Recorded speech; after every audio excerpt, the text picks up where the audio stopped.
car, now! Hands where I can see them. What? Who are you? I'm picking up my daughter. I said out! Immigration and Get out the car! Wait, what? I'm a U.S. citizen. Right there. What is this about? Daddy, what's happening? Marcus Williams watched his 8-year-old daughter walk out of the school building, backpack bouncing, ponytail swinging, completely unaware that in less than 60 seconds, she would watch her father be thrown against a car and handcuffed in front of her entire third-grade class. He'd parked in the same spot he always parked. 2:47 p.m.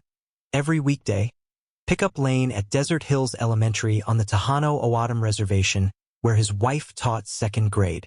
He was scrolling through his phone, windows down, Arizona heat baking the dashboard, when 2 men in tactical vests appeared at both sides of his Honda Accord. No warning, no introduction, just hands on his door handle and a voice barking orders like he was a fugitive.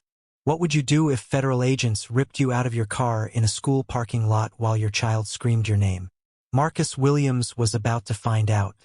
And the school's security cameras, 12 of them covering every angle of the pickup zone, were about to document a civil rights violation so blatant, so cruel, so utterly devoid of legal justification that a federal jury would eventually award him $4.4 million just to send a message.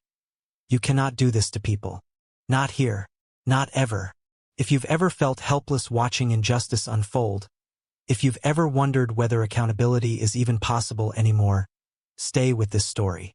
Hit subscribe, because what happened to Marcus Williams in that school parking lot will make you furious. But what happened to the agents who did it might restore a fragment of your faith.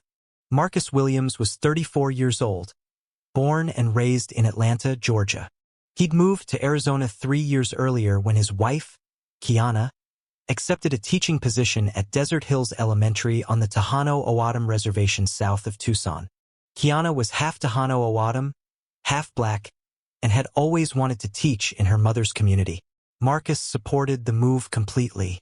He worked remotely as a software developer for a tech company based in Austin. They had one daughter, Amara, 8 years old, bright and sensitive, who loved reading and hated seeing anyone treated unfairly.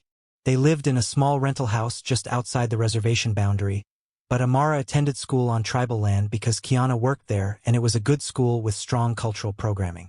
Marcus had never been arrested, never even been pulled over for a traffic violation. He had a bachelor's degree in computer science from Georgia Tech, a spotless credit history, no criminal record of any kind. He was quiet, professional, the kind of man who coached youth soccer on weekends and helped elderly neighbors with their groceries. The only thing remotely suspicious about Marcus Williams was that he was a black man living near a reservation in Arizona where ICE operated with aggressive frequency. That Thursday afternoon in March started like every other.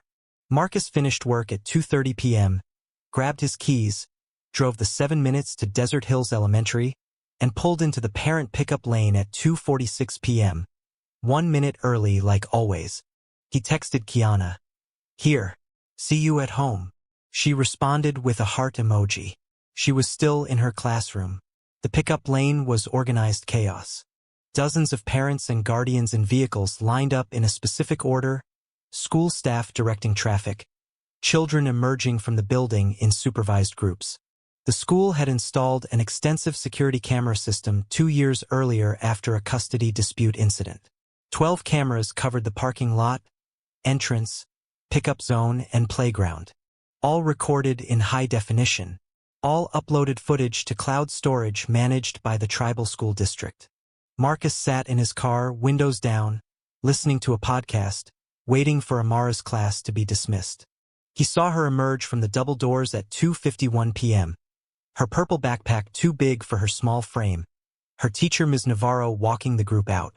Amara saw his car and smiled, that gap-toothed grin that made everything in his life make sense. Then 2 men appeared, one at his driver's side window, one at the passenger side, both wearing dark tactical vests with police printed in yellow letters, both moving fast, aggressive, like they just cornered a dangerous fugitive. The man at his window was Agent Robert Strickland, a 12-year ICE veteran with a long complaint history. His partner was Agent Luis Cordero, 9 years in, known for following Strickland's lead without question. Strickland didn't knock, didn't introduce himself politely. He grabbed Marcus's door handle and yanked it open while Marcus was still processing what was happening. Out of the car. Now, hands where I can see them. Marcus's head snapped up, confusion flooding his face. What? Who are you? Strickland reached in, grabbed Marcus's arm, and started pulling him out of the vehicle. I said out. Immigration and Customs Enforcement. Get out of the car. Marcus's mind raced. Immigration. He was from Atlanta. Born in Grady Memorial Hospital. U.S. citizen. What was happening? Wait, what? I'm picking up my daughter. What is this about? Cordero was already moving around the front of the car, approaching the passenger side. Parents in other vehicles were staring. School staff were turning to look. And Amara, standing 30 feet away with her classmates, had stopped walking. Her smile was gone. Her face showed confusion morphing into fear. Daddy? Marcus tried to pull his arm back. Hold on. You need to tell me what this is about. I'm a U.S. citizen. My daughter is right there. Strickland wrenched Marcus's arm harder, forcing him out of the car. Marcus stumbled, his phone falling onto the pavement. Don't resist. Hands behind your back. Marcus wasn't resisting. He was trying to understand why 2 federal agents were manhandling him in a school parking lot. I'm not resisting. I'm asking what this is about. My name is Marcus Williams. I live in Tucson. I'm here to pick up my daughter. Strickland forced Marcus against the side of the Honda, one hand pressing between Marcus's shoulder blades, the other grabbing his wrist and pulling it behind his back. The entire pickup lane was watching now. Teachers frozen, parents filming on phones, children staring, and Amara, still 30 feet away, her teacher Ms. Navarro holding her back, was starting to cry. Daddy, what are they doing? Marcus's heart shattered. Baby, it's okay. There's a mistake. It's okay. But it wasn't okay. Cordero grabbed Marcus's other arm, pulling it back to meet the handcuffs Strickland was pulling from his belt. Marcus tried one more time to explain. Listen to me. My wife works here. She's a teacher. Kiana Williams. 2nd grade. She's inside right now. Call her. Please. This is a mistake. Strickland clicked the handcuffs shut, the metal bit into Marcus's wrists. We have information you're in the country illegally. You're being detained for questioning. Marcus's voice rose, not with aggression, but with desperate disbelief. Illegally? I was born in Atlanta. I'm a U.S. citizen. My daughter is right there watching this. One of the parents, a Tohono O'odham woman named Rosa Chavez, had her phone out recording. She was close enough to hear everything. She started shouting. He's Kiana's husband. He picks up his daughter every day. What are you doing? A school security officer, a young man named David Santos, was running toward the scene. His radio was already out. We have a situation in the pickup lane. Federal agents detaining a parent. Need administration immediately. Strickland ignored all of it. He and Cordero started walking Marcus toward a dark SUV parked at the edge of the lot. Marcus was trying to look back at Amara, trying to keep his voice calm for her even though panic was flooding his system. Amara, baby, it's a mistake. I'll be home soon. Promise. Mommy's inside. Go find Mommy.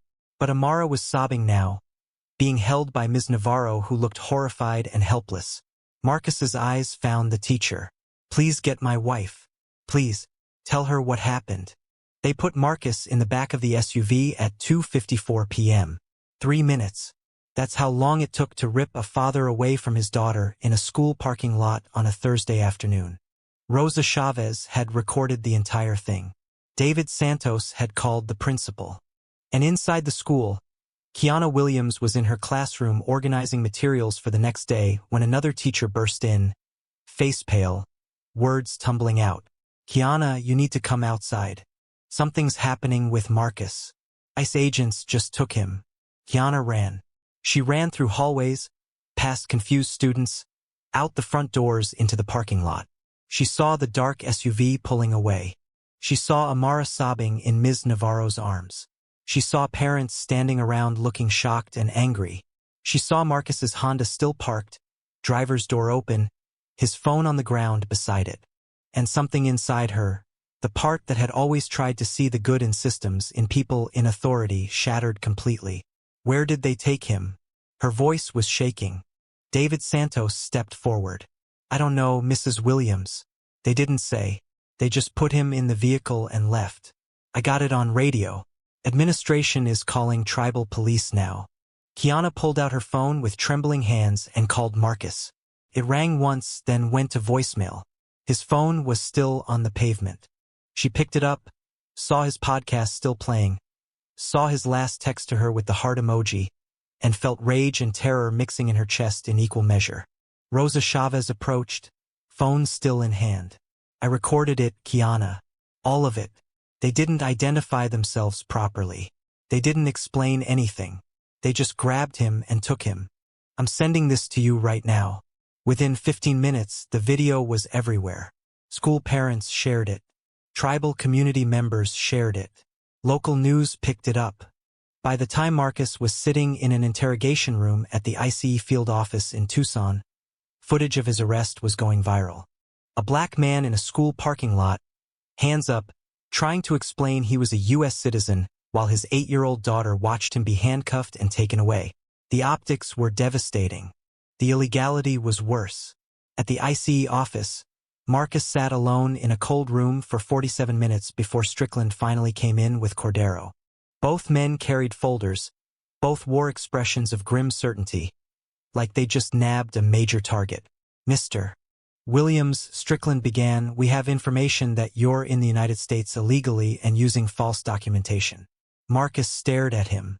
What information? From who? What are you talking about? Strickland opened his folder.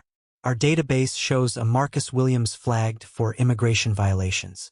That's not me, Marcus said, his voice tight with controlled fury.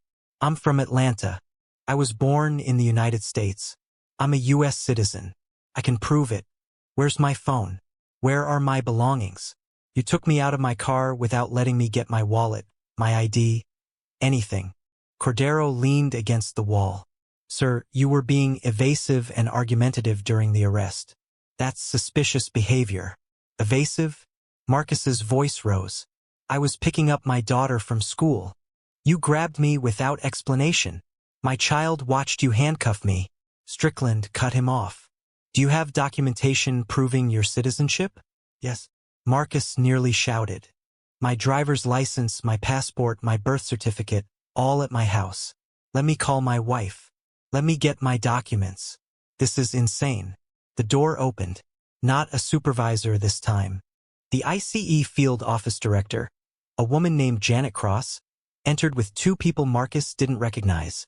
An FBI agent and a lawyer from the Justice Department's Civil Rights Division. Director Cross's expression was ice. Strickland, Cordero out. Now, Marcus was released at 4:17 p.m., an hour and 23 minutes after being taken from the school. Kiana was waiting in the lobby with a tribal attorney, the school principal, and Amara, who ran to her father and wrapped her arms around his waist so tightly he could barely breathe. The drive home was silent except for Amara's occasional hiccuping sobs. When they got to the house, Marcus sat on the couch while Kiana pulled out his birth certificate, his passport, his driver's license, and photographed all of them. She sent them to the tribal attorney, to the ACLU, to the FBI agent who'd given her a card. Then she sat next to Marcus and just held him while Amara climbed into his lap and refused to let go. That night, Marcus couldn't sleep. Every time he closed his eyes, he saw Amara's face in the parking lot, heard her crying his name, felt the handcuffs biting into his wrists. The investigation moved fast. The FBI reviewed the school security footage and found 12 different camera angles documenting the arrest. They reviewed Strickland's case file and discovered the information he'd relied on was a database hit on the name Marcus Williams with no photo, no date of birth, no address verification, just a name match. They contacted ICE's Internal Affairs Division and found 7 prior complaints against Strickland for similar incidents. Aggressive arrests of people of color based on minimal or false information. The pattern was undeniable. Marcus filed a federal civil rights lawsuit 9 weeks later. The complaint was 43 pages detailing false arrest, racial profiling, intentional infliction of emotional distress, violation of Fourth Amendment rights, and assault. It named Strickland and Cordero personally, plus ICE as an agency. And it included something unusual, a victim impact statement from 8-year-old Amara, written in careful third-grade handwriting.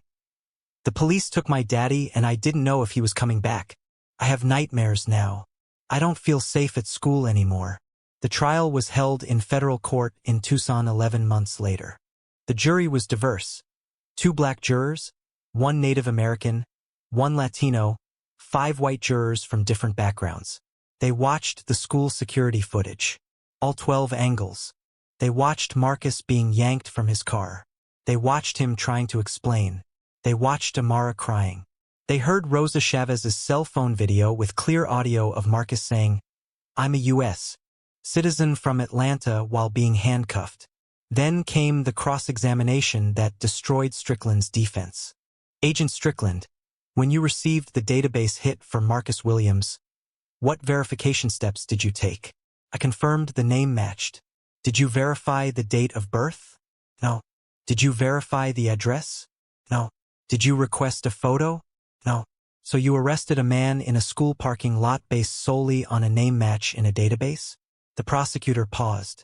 Agent Strickland, how many people named Marcus Williams live in the United States? Strickland shifted uncomfortably. I don't have that number. The prosecutor held up a document. Over 3,000. There are over 3,000 men named Marcus Williams in this country. You arrested the wrong one in front of his daughter at her school. The courtroom was silent. When Mr. Williams told you he was a U.S. citizen from Atlanta, what did you think? I thought he was lying. Why? Because people often lie during immigration enforcement. But you had no evidence he was lying? The prosecutor pressed. He told you his wife worked at the school. He told you his daughter was right there. He asked you to verify. You did none of that. Why? Strickland had no good answer. Cordero's testimony was worse. He admitted he'd followed Strickland's lead without questioning whether they had the right person. He admitted he'd seen the child crying and continued anyway. He admitted the arrest felt wrong, but he did it anyway because Strickland was the senior agent. The defense tried to claim qualified immunity, but the prosecution eviscerated it with case law. Qualified immunity doesn't protect agents who arrest people with zero probable cause in front of their children at schools. The jury deliberated for 6 hours. Guilty on all counts. The damages phase took 3 more days. Marcus's therapist testified about his PTSD, his inability to pick up his daughter from school anymore, his nightmares. Amara's school counselor testified about the child's anxiety, her regression in social behaviors, her fear of authority figures. Kiana testified about watching her husband's spirit break, about her daughter asking every night if the police would come back. Then the punitive damages argument. This wasn't just about compensating Marcus. It was about sending a message that you cannot rip fathers away from their children in school parking lots based on name matches in databases. The jury awarded $4.4 million, $900,000 in compensatory damages, $3.5 million in punitive damages. The courtroom gasped. Marcus sat perfectly still, Kiana's hand in his, Amara in the row behind with her grandmother. When the verdict was read, Amara whispered, "Did we win, Daddy?" Marcus turned and nodded, tears streaming down his face. "Yeah, baby, we won." Strickland and Cordero were terminated within a week. Both agents appealed. Both appeals were denied. Their law enforcement careers ended. ICE implemented new verification protocols requiring photo matching and address confirmation before any arrest. The policy was named informally after Marcus, the Williams Protocol. Marcus used part of the settlement to establish a legal defense fund for families affected by wrongful immigration arrests. He still works as a software developer. Kiana still teaches 2nd grade. Amara is now 11, still bright, still sensitive, but carries something heavier now. The knowledge that people in authority can hurt you even when you've done nothing wrong. Years later, when asked if $4.4 million felt like justice, Marcus's answer was measured. The money helps. It pays for Amara's therapy. It funds legal help for other families. But justice would have been not being handcuffed in front of my daughter in the first place. What we got was accountability. And sometimes that's the closest thing to justice the system can offer. The school security footage is now used in civil rights training. 12 camera angles showing exactly how quickly law enforcement authority becomes criminal violation when you stop seeing people as human beings. 2 agents learned that lesson after destroying their careers. And somewhere, in school parking lots across America, parents picking up their children feel a little safer because a jury decided that what happened to Marcus Williams was unacceptable. Should federal agents who arrest U.S. citizens without verification face automatic criminal prosecution? Comment below. Because what happened to Marcus wasn't about immigration enforcement. It was about racial profiling, lazy policing, and 2 agents who saw a black man and assumed criminality without checking a single fact. If you believe children shouldn't have to watch their parents be arrested illegally, subscribe and hit notifications. Tomorrow we're covering another case where someone thought their badge made them untouchable, until the cameras proved otherwise.